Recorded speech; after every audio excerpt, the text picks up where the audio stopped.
Assalamualaikum warahmatullahi wabarakatuh. Kembali lagi di Kalsara Media, kajian lokal seluas Nusantara. Nah, ini adalah ngopi pertama kita, tayangan pertama setelah kita libur lebaran. Dan hari ini kita akan membahas topik yang sangat menarik. Dan saya hari ini sudah bersama bintang tamu kita, yaitu Bapak Ayub Jafar, SPSI, MPSI Psikolog. Nah, beliau adalah Ketua Himpunan Psikologi Indonesia wilayah Sulawesi Tenggara. Beliau juga founder praktik psikologi ADJ Mado dan beliau juga psikolog klinis RSJ Kendari. Assalamualaikum Bapak. Waalaikumsalam warahmatullahi wabarakatuh. Nah, Bapak kan seorang psikolog. Ya. Terima kasih Pak karena hari ini sudah memenuhi undangan kami. Nah, kemarin ini kan beberapa hari yang lalu jagat dunia maya dihebohkan oleh kasus bullying yang dilakukan oleh salah satu idol perempuan di Korea. Dan kemarin ini juga ada lagi kasus bullying yang dilakukan oleh siswa SMP di Semarang. Bahkan dilakukan di tengah-tengah alun-alun kota. Nah, itu termasuk kekerasan verbal ya Pak ya? Iya, kalau kita amati secara psikologis itu termasuk dalam kekerasan verbal. Artinya kan itu sudah masuk dalam kategori bullying ya, seperti itu. Kasus yang siswi yang remaja SMP itu termasuk kasus bullying, termasuk yang kasus idol Korea itu juga termasuk bullying, masuk dalam kekerasan verbal. Nah, kalau kekerasan verbal itu bentuknya apa saja sih Pak? Untuk kekerasan verbal sendiri itu bentuknya ada beberapa ya, diantaranya bullying itu salah satunya, kemudian body shaming itu juga termasuk kekerasan verbal, kemudian menghina itu juga termasuk kekerasan verbal, seperti itu. Faktor yang pemicu terjadinya kekerasan verbal itu biasanya terjadi karena apa Pak? Faktor penyebab kekerasan verbal sendiri biasanya itu terjadi pada anak-anak yang merasa kurang percaya diri. Biasanya ini mereka melampiaskannya di lingkungan sekolah ya.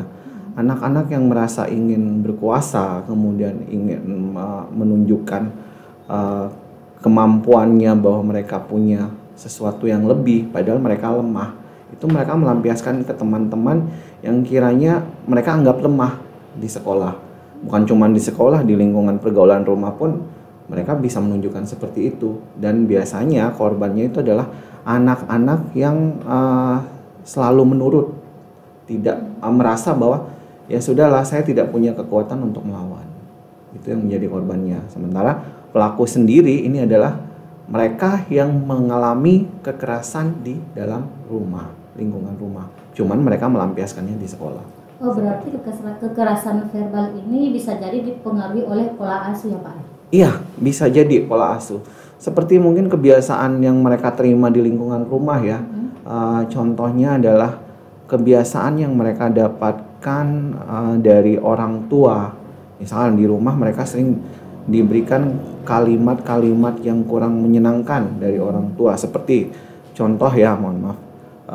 Di rumah mereka selalu dipanggil dengan julukan atau sebutan yang kurang enak. Ya. Misalnya si kurus. Iya, misalnya si kurus, si gemuk, kemudian si pendek, kemudian si pesek, si hitam, seperti itu kan. Itu kan salah satu bentuk kecil dari bullying. Nah, dampaknya mereka melekat ke psikis. Melekat ke psikis ini yang menyebabkan mereka ya sudahlah, saya akan praktekkan ini ke lingkungan luar, di luar rumah, yang bisa jadi di lingkungan sekolah maupun di lingkungan pergaulan sehari-hari, yang mereka merasa saya mau lampiaskan siapa di rumah tidak ada keberanian karena dia adalah korban, dan korban ini akan melakukannya di luar, seperti itu, menjadi pelaku maksud saya. Berarti pola asuh memang sangat berpengaruh ya Pak dalam kasus kekerasan verbal yang biasa anak lakukan di luar rumah. Iya, betul. Untuk pola asuh sendiri itu sangat berpengaruh terhadap perilaku anak di lingkungan luar rumah ya. Kalau misalkan pola asuh mereka dapatkan di rumah, mereka penuh perhatian dan kasih sayang, itu mereka akan jadi anak yang mungkin tidak padung ya, tidak badung, tidak nakal seperti itu. Tapi kalau misalkan mereka mendapatkan pola asuh yang begitu keras di rumah, kemudian kebiasaan mendapatkan julukan-julukan yang tidak mengenakan, kemudian kebiasaan mereka dihina di dalam rumah, lingkungan antara hubungan persaudaraan saja sendiri. Kalau misalnya anak ini adalah anak yang paling kecil dari saudaranya, kemudian saudaranya itu lebih besar dari dia, ada kakak tertua, kemudian mereka sering menjuluki gendut ya, atau ngomongin kurus, kamu nakal, atau mungkin dibanding-bandingkan. Atau dibanding-bandingkan antara saudara, itu juga termaksud kekerasan verbal. Akhirnya anak merasa kurang percaya diri. Mereka mau melampiaskan di rumah tidak berani karena mereka sudah terintimidasi di rumah. Nah, apa yang mereka lakukan? Sebisa mungkin saya akan melakukan hal yang sama di luar sana. Saya punya kekuatan di luar sana, apalagi didukung oleh teman sebaya, seperti itu. Kalau rentan usia Pak, rentan usia anak-anak yang bisa melakukan kekerasan verbal, itu biasanya dimulai dari usia berapa Pak? Nah, untuk saat ini kekerasan verbal sendiri ya, rentan usianya di zaman sekarang ya, yang di era milenial yang kita katakan ya, kekerasan verbal di usia SD itu sudah banyak terjadi kekerasan verbal. Contohnya anak usia kelas di TK mungkin masih kurang ya, tapi di SD ya, SD kelas 2, kelas 3, kelas 4 itu sudah mulai menunjukkan sikap yang mulai melakukan kekerasan verbal seperti bullying. Contoh ada beberapa kasus yang beberapa bulan kemarin yang sempat saya tangani, itu adalah anak SD kelas 3 SD itu sudah berani melakukan bullying kepada temannya. Jadi Pelaku. Karena memang di rumah setelah kami analisis, memang anak ini di rumah tidak mendapatkan perhatian yang full dari orang tua. Malah anak ini lebih ke pembiaran dari orang tua ya. Orang tua yang segitu sibuk, kemudian ketika pulang anak ini malah bukannya diberikan perhatian dan kasih sayang, tapi malah sering dibentak dan dimarahin. Akhirnya anak ini melampiaskan ke teman sekolah. Teman sekolah anak ini malah melakukan bullying. Bullyingnya adalah secara fisik. Di sekolah dia selalu memukul, bukan kekerasan verbal lagi, tapi sudah kekerasan fisik ya. Dia sudah memukul, kemudian mendang, bahkan tidak segan-segan anak ini mengejek temannya dengan sebutan nama orang tua. Ya, apalagi anak-anak sekolah itu kan paling sensitif ya, apalagi ketika mereka diejek nama orang tua. Betul. Nah, misalkan nama orang tuanya, mohon maaf, ada yang namanya Supinem kayak gitu ya, Suminem, Sutiem kayak gitu kan. Ini kan atau tidak Jono, itu kan ada sering jenis-jenis lagu, anaknya Pak Jono kayak gitu kan. Nah, ini membuat teman sebayanya atau korban bullying tersebut merasa kok segitu banget ya, merasa sakit hati dan mau melawan mungkin tidak berani karena anak pelaku bullying merasa mereka punya kekuatan yang lebih dari korban bullying tersebut. Seperti itu. Tapi perilaku yang sebagai pelaku itu Pak ya, yang melakukan kekerasan verbal atau bullying itu masih bisa berubah sih nggak Pak? Kalau untuk pelaku kekerasan verbal itu masih bisa berubah. Bagaimana nanti kita melakukan pendekatan ke pelaku, bahkan kalau usia sudah dewasa misalnya kayak remaja. Untuk remaja masih bisa kita selamatkan, tergantung ya nanti support dari keluarga dan lingkungan sekitar tempat dia tinggal. Sama halnya dengan korban bullying. Kalau korban bullying cepat ditangani atau cepat diatasi, itu masih bisa diselamatkan. Tapi kalau korban bullying yang mungkin dia dari sejak usia kecil ya, sejak usia SD dia mendapatkan perlakuan bullying, itu bisa dampaknya nanti dia mengalami kecemasan di usia dewasa. Seperti itu. Jadi kepercayaan dirinya kurang, kemudian merasa kurang, yang akhirnya ya efeknya ya kecemasan di usia dewasa. Mungkin ada keinginannya yang ingin disampaikan tapi tidak tersampaikan. Iya, tidak tersampaikan. Bisa jadi itu penyebab dia melakukan kekerasan verbal. Iya, betul. Contohnya seperti ini mungkin pola asuh yang kadang orang tua menyepelekan ya di rumah. Kadang ketika anak menginginkan sesuatu, ingin mengutarakan keinginannya, tetapi orang tua men-skip. Contohnya seperti ini. Ketika orang tua pulang kerja, anak meminta gini, "Mama, Papa, saya mau ini." Tapi belum sempat mengutarakan dengan baik, tapi orang tua sudah menyampaikan, "Nggak usah," katanya, "saya capek." Ya kayak gitu kan. "Saya capek, Mama, Papa ini capek." Belum menyampaikan, ya, belum menyampaikan, sudah di-skip duluan. Artinya kan tidak memberikan kesempatan kepada anak untuk menyampaikan pendapat mereka atau keinginan mereka. Nah, hal ini yang membuat anak, saya harus menyampaikan ke siapa? Saya harus berkeluh kesah ke siapa? Akhirnya timbul keinginan anak untuk melakukan perilaku-perilaku yang di luar dari di luar dari norma yang berlaku. Seperti yang mungkin ya dia berusaha melakukan, mungkin mencuri ya untuk memenuhi kebutuhan itu, kemudian melakukan tindakan kekerasan kepada rekan sebayanya. Bahkan ya salah satu contoh yang paling sering di sekolah mereka lakukan, anak sekolah dasar SMP, itu adalah mengambil barang yang bukan milik mereka. Ya, yang paling sering adalah kadang sambil bermain bolpen, pensil, merampas ya. Itu kan sudah termaksud bentuk kekerasan ya, bentuk bullying juga. Kalau temannya tidak melawan, ya sudah, dan dilakukan secara berulang-ulang, itu sudah termaksud bentuk bullying. Gitu. Bapak kan salah satu sekolah klinis di RSD. Nah, pernah ada kasus nggak Pak? Kasus menerima kasus pelaku kekerasan verbal atau apa namanya? Bullying. Ya. Ya, pernah. Kalau di atau mungkin yang sebagai orang yang sudah dibully. Oke. Kalau kasus kekerasan verbal, kekerasan fisik, sering sekali. Yang pernah saya mendapatkan, ini bukan cuma di tempat bekerja di rumah sakit ya, tetapi di praktek mandiri saya pun, saya pernah menangani kasus korban bullying. Korban. Ya, korban bullying. Korban bullying sendiri ini anak tersebut mendapatkan bullying sejak usia SD, bahkan sampai dia kuliah. Anak ini baru sekarang sudah kuliah, baru merasakan dampaknya itu setelah anak ini kuliah, baru mulai beranikan diri untuk melakukan konsultasi kepada psikolog. Setelah kami analisis, kemudian kami mengumpulkan informasi data tentang anak ini, ternyata anak ini mendapatkan perlakuan bullying itu dari lingkungan rumah. Yang pertama kali mencetuskan bullying itu adalah ayahnya sendiri. Menganggap bahwa anak ini bodoh, menganggap bahwa anak ini kurang cepat, lambat, padahal anak ini adalah anak laki-laki. Malah anak ini adalah anak satu-satu.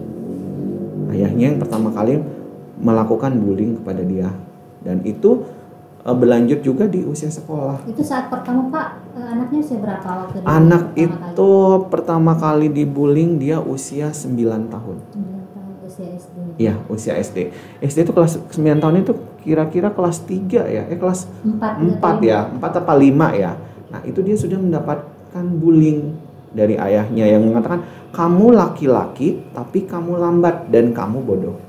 Nah, itu kan sudah kekerasan verbal secara tidak langsung ya, dan menghina itu berulang, menghina anak sendiri secara berulang-ulang, dan itu dilakukan setiap hari sehingga anak ini merasa tidak percaya diri, tidak punya keberanian untuk menunjukkan kemampuannya. Padahal dari secara akademisi anak ini pintar, punya prestasi di sekolah, dia sering mendapatkan peringkat di kelas, tapi ayahnya selalu menganggap bahwa dia bodoh, karena memang ya kalau secara aktivitas keseharian mungkin anak ini ya tergolong lambat ya, kurang mau bergaul ya, penyebabnya apa ya, karena orang tuanya sendiri yang tidak memberikan kepercayaan kepada anak, seperti itu. Cara mengatasi korban bullying itu seperti apa sih Pak? Cara memperbaiki psikisnya? Kalau cara memperbaiki ya artinya cara mengembalikan kepercayaan diri dari korban bullying, sebenarnya perlu dikaji secara psikologis ya. Artinya perlu kita melakukan asesmen dulu kepada anaknya, perlu melakukan pemeriksaan psikologis lebih dalam kepada anaknya. kira-kira anak ini sudah mencapai tahapan mana, dampaknya seperti apa. Kalau misalkan masih bisa kita berikan terapi, ya kami berikan terapi psikologis, ya mungkin kami berikan semacam psikoterapi dan pendekatan kepada orang tua juga seperti itu. Pemahaman ya. orang tua. Jadi bukan cuma anaknya yang kami berikan terapi untuk korban bullying, tapi kepada orang tuanya juga seperti itu. Karena orang tua kan lingkungan terdekat dengan anak. Betul. Nah, untuk proses penyembuhan terhadap korban bullying itu sendiri kan tergantung dari individunya masing-masing ya. Ada yang dikatakan cepat, ada yang bisa katakan cepat, ada yang bisa katakan lambat. Cukup lama seperti itu prosesnya. Ada cara nggak Pak untuk menghindari terjadinya kekerasan verbal baik untuk korban maupun pelaku? Caranya untuk menghindari kekerasan verbal, mungkin buat adik-adik yang masih sekolah ya, di sekolah SD, SMP, SMA, jika menemukan teman di sekolah atau mungkin di lingkungan rumah yang berusaha melakukan bullying atau sudah mengindikasi melakukan kekerasan verbal, alangkah baiknya jangan pernah takut untuk melapor ya. Kalau di lingkungan sekolah, melapor ke guru kelas ya, pastinya. Kalau di lingkungan rumah, ya melapor ke orang tua atau mungkin ya saudara yang lebih besar dari kita. Kalau yang bisa mengatasi masalah itu, artinya bukan dengan cara melawan ya. Kalau semakin melawan bukan menyelesaikan persoalan, tapi paling tidak melaporkan dulu supaya diberikan tindak lanjut. Nah, dampak bullying itu sendiri seperti apa sih Pak? Untuk dampak bullying sendiri terhadap korban ya, dampak bullying bisa menyebabkan kecemasan di usia remaja bahkan sampai dewasa. Ada juga dampak bullying itu menarik diri dari lingkungan sosial. Kemudian selain dampak bullying menarik diri, percobaan bunuh diri ya. Kemudian yang paling berbahaya adalah depresi. Banyak anak-anak korban bullying yang tidak mendapatkan penanganan secara tepat, yang menjadi korban bullying secara berulang-ulang itu bisa berakibat depresi. Depresi mungkin bisa jadi dia mengalami depresi di saat dia mengalami bullying di usia anak-anak, atau mungkin di usia remaja, atau bahkan dia bisa mengalami di usia dewasa. Tapi dampak yang paling melekat kepada korban bullying itu adalah ketidakpercayaan diri dan kecemasan. Itu dampak yang paling melekat. Misal dampak bullying itu yang sampai ingin bunuh diri, bahkan bunuh diri, itu biasanya bentuk bullyingnya itu seperti apa Pak? Bentuk bullyingnya itu sudah terjadi berulang-ulang ya. Bentuk bullyingnya bisa jadi dia sering mendapatkan perlakuan kasar, kemudian kekerasan verbal kayak gitu, kemudian kekerasan fisik. Ini yang bisa menyebabkan dia merasa saya tidak punya teman lagi, saya tidak punya pelindung lagi. Dia sudah mengeneralisasi semua orang itu menganggap dirinya lemah. Hal ini yang menyebabkan dia mengalami kecemasan tingkat tinggi yang berakibat ke depresi seperti itu. Sehingga menyebabkan ya sudah, saya mau berkeluh kesah ke siapa lagi? Tidak ada orang lagi yang bisa saya percaya. Semua orang menganggap saya adalah lemah. Yang menyebabkan ya sudahlah, akhirnya bunuh diri, melakukan percobaan bunuh diri karena mungkin kurangnya kontrol diri, kurangnya support sistem dari keluarga, itu menyebabkan mereka sudahlah, saya akan melakukan percobaan bunuh diri. Begitu. Pelaku kekerasan verbal ataupun korban, apakah berpengaruh pada saat dia berumah tangga Pak? Untuk pelaku sendiri ya, pelaku kekerasan verbal termasuk bullying, body shaming dan lain-lain ya. Ketika mereka berumah tangga, kalau semisalkan mereka tidak mendapatkan penanganan yang baik atau mendapatkan terapi yang baik, pendekatan yang baik, bisa jadi mereka akan mengulangi perilaku tersebut di lingkungan keluarganya. Bisa jadi mungkin ya, mohon maaf ya saya katakan, bisa jadi mereka akan melampiaskannya ke istri. Ya, contoh paling kecil adalah mungkin memukul ke istri ya. atau mungkin membentak istri, atau bisa jadi mungkin ya melakukan hal yang sama kepada anak. Nah, seperti itu. Itu untuk pelaku. Tapi kalau misalkan pelakunya sendiri mungkin mereka melakukan perilaku bullying di usia sekolah, kemudian ketika mereka menginjak dewasa mereka mulai sadar dan ada kesadaran diri untuk berhenti, kemudian meminta bantuan dari profesional mungkin, atau mungkin ya karena sadar sendiri atau insaf sendiri, mungkin ya tidak akan terulang. Tapi ya tergantung dari support system dari keluarga. Kalau misalkan mereka dewasa kemudian memiliki pasangan, jika pasangannya bisa membantu untuk meredam perilakunya di masa remaja dan anak-anak, mungkin bisa seperti itu. Nah, bagaimana dengan yang korbannya, Pak? Apakah berpengaruh juga ketika berumah tangga jika tidak tertangani sejak awal? Iya, sangat berpengaruh ketika mereka nanti dewasa.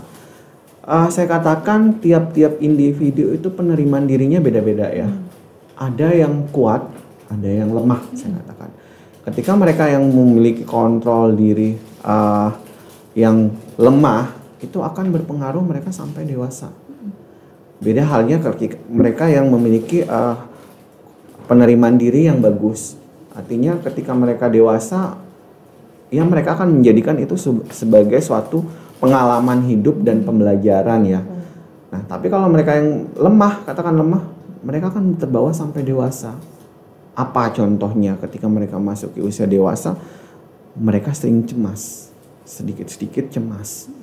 Sedikit-sedikit mereka takut karena mereka tidak ada kepercayaan diri, karena mereka pernah menjadi korban bullying. Terus ketika mereka mau melakukan sesuatu, mereka selalu mengingat kejadian masa lalunya. Apa yang mereka dapatkan di masa lalu. Mereka selalu mendapatkan perlakuan yang kasar, mungkin mereka selalu mendapatkan ucapan yang tidak enak, mungkin mereka selalu mendapatkan perilaku yang kurang menyenangkan, bahkan tidak pernah mendapatkan kalimat support dari orang-orang terdekat. Dampak paling bahayanya itu adalah depresi. Ada contoh satu kasus nih seperti yang pernah saya tangani. Anak usia remaja, saya katakan remaja karena anak ini sudah duduk di bangku kuliah. Ya. Baru berani, yang saya katakan di awal tadi ya, baru berani melakukan konsultasi ke psikolog itu ketika dia sudah usia remaja. Karena merasa bahwa setiap kegiatan kampus yang melibatkan interaksi sosial dengan banyak orang, dia tidak percaya diri. Dia tidak pernah selalu merasa kurang, padahal kemampuan kognitifnya, kemampuan akademiknya itu bagus. Dia merasa bahwa saya tidak punya teman. Ketika ingin melakukan interaksi sosial dengan teman sebayanya, ingin dekat dengan teman sebayanya, ia tidak punya keberanian. Nah, ini yang selalu membuat dia merasa saya takut, saya cemas ketika mau memulai komunikasi dengan teman sebaya, itu membuat saya tidak berani. Ya, ternyata anak ini pernah menjadi korban bullying. Bahkan sampai dia dewasa pun di lingkungan rumahnya dia masih selalu dianggap lemah seperti itu. Untungnya anak ini tidak ada keinginan untuk melakukan percobaan bunuh diri, cuman dampaknya adalah anak ini mengalami depresi. Tapi anak ini dia mengalami depresi itu sejak usia SMA. Untungnya anak ini kuat. Anak ini bisa berdamai dengan depresinya sendiri sampai dia dia memasuki bangku kuliah. Bentuk depresinya itu seperti apa, Pak? Depresinya anak ini selalu mengurung diri di kamar. Setiap aktivitas pulang sekolah dia tidak pernah mengikuti kegiatan ekstrakurikuler sekolah. Kemudian dia hanya mengikuti kegiatan akademik sekolah seperti jam pelajaran saja. Yang wajib saja. Selebihnya dia tidak pernah mau. Bahkan untuk les, kursus pun dia tidak pernah mau. Setiap pulang sekolah yang dia lakukan adalah dia mengurung diri di kamar, belajar sendiri. Setiap ada kesulitan untuk bertanya, dia tidak pernah mau bertanya. Dia lebih berusaha mencari solusinya sendiri. Nah, makanya saya katakan anak ini cukup kuat berdamai dengan depresinya. Cuman terkadang dia merasa sedih yang tidak tahu penyebabnya. Kadang dia menangis sendiri, kemudian kadang membuat dia tidak bisa tidur, kemudian kadang membuat dia malas untuk makan, kemudian kadang dia malas untuk ketemu orang tuanya. Tapi alhamdulillah anak ini bisa melewati itu sendiri. Yang saya katakan anak ini cukup kuat berdamai dengan depresinya. Ketika saya lakukan screening awal datang pertama kali ke saya, itu tingkat depresinya dia sudah cukup tinggi dan dia itu tupi sendiri. Untungnya tidak ada percobaan bunuh diri seperti itu. Jadi intinya keluarga sangat berperan penting, baik itu untuk pelaku kekerasan verbal maupun menjadi korban. Intinya keluarga itu ada support system untuk anak sendiri. Betul. Jadi kita kembali lagi ya, kalau berbicara soal keluarga, kembali lagi ke pola asuh ya. Kalau untuk korban dan pelaku bullying sendiri, ya benar kita katakan bahwa support system keluarga itu sangat berperan penting untuk membentuk perilaku anak di lingkungan rumah maupun di lingkungan sosial ya. Untuk anak pelaku bullying sendiri, bagaimana peran keluarga terhadap anak pelaku bullying? Nah, sebisa mungkin keluarga ya, khususnya orang tua ya, lebih memperhatikan anak ya. Jangan memberikan fasilitas apa yang dibutuhkan anak, membiarkan anak, atau mungkin jangan pernah mengeluarkan atau melontarkan kalimat yang kiranya itu bisa menyinggung dan menyakiti psikis anak. Ucapan yang dikeluarkan orang tua itu akan sangat membekas pada anak. Apalagi di lingkungan rumah tidak pernah adanya ucapan yang membangun anak, ucapan semacam pujian kepada anak, itu akan sangat berpengaruh kepada kondisi psikis anak, terutama pelaku. Kalau misalkan pelaku anak tersebut setiap hari di rumah selalu dianggap salah, selalu dianggap remeh, selalu dibanding-bandingkan dengan saudara lain. Nah, hati-hati, bisa jadi kedepannya anak ini akan menjadi pelaku, atau tidak, bisa jadi anak ini akan menjadi korban, dan korban yang akan melampiaskan ke orang lain. Pelaku sendiri itu adalah korban sebenarnya. Korban yang sebelumnya pernah mendapatkan perlakuan yang sama. Akhirnya dia melampiaskannya ke orang lain dan menjadi pelaku. Dan untuk orang tua korban bullying sendiri ya, saya katakan jangan pernah merasa takut untuk melaporkan semua perilaku bullying yang terjadi pada anak kita ya, anak-anak yang menjadi korban bullying. Sekarang apalagi saya katakan, apalagi sekarang sudah ada namanya Undang-Undang Perlindungan Anak ya, ada namanya hak anak ya. Sekarang apalagi saya bukan mempromosikan ya, karena saya memang saat ini di Kota Kendari saya menjadi pendamping psikologis di UPTD Dinas Pemberdayaan Perempuan Kota Kendari, dan itu kami menangani semua kasus mulai dari anak, remaja, dan perempuan ya. Di situ ya, kalau misalkan ada tindakan bullying yang terjadi pada anak kita, atau baik itu kekerasan verbal, fisik, ataupun segala macam, jangan pernah takut untuk melaporkannya. Seperti itu ya. Termasuk juga Bapak Ibu mungkin di rumah, orang tua ya, jika mungkin ayah atau ibu, jangan pernah bosan untuk saling mengingatkan pasangan suami istri di rumah. Ketika ibunya mungkin mengelontarkan kalimat yang itu bisa mengarah ke kekerasan fisik atau kekerasan verbal, mungkin ayahnya bisa mengingatkan, atau mungkin ayahnya mengeluarkan itu, mungkin ibunya bisa mengingatkan. Jadi terbentuklah support system yang baik di lingkungan rumah. Seperti itu. Pertanyaan terakhir Pak, saran untuk orang tua untuk menghindari anak kita menjadi pelaku ataupun korban kekerasan verbal. Saran untuk orang tua ya, terhadap korban dan pelaku bullying ya, mungkin saran dari saya adalah membangun komunikasi yang baik terhadap anak di rumah, itu bisa menghindari anak menjadi pelaku atau korban bullying ya. Jangan sampai karena kesibukan dari aktivitas orang tua sehingga mengesampingkan kebutuhan anak di rumah. Terkadang hal sepele ya Bu, kita katakan komunikasi antara orang tua itu di rumah karena aktivitas orang tua yang semakin padat jadi berkurang. Nah, ini yang mungkin saran buat orang tua ya, buat pelaku dan korban bullying, intensnya komunikasi antara anak dan orang tua. Itu saja mungkin Ibu yang bisa saya berikan.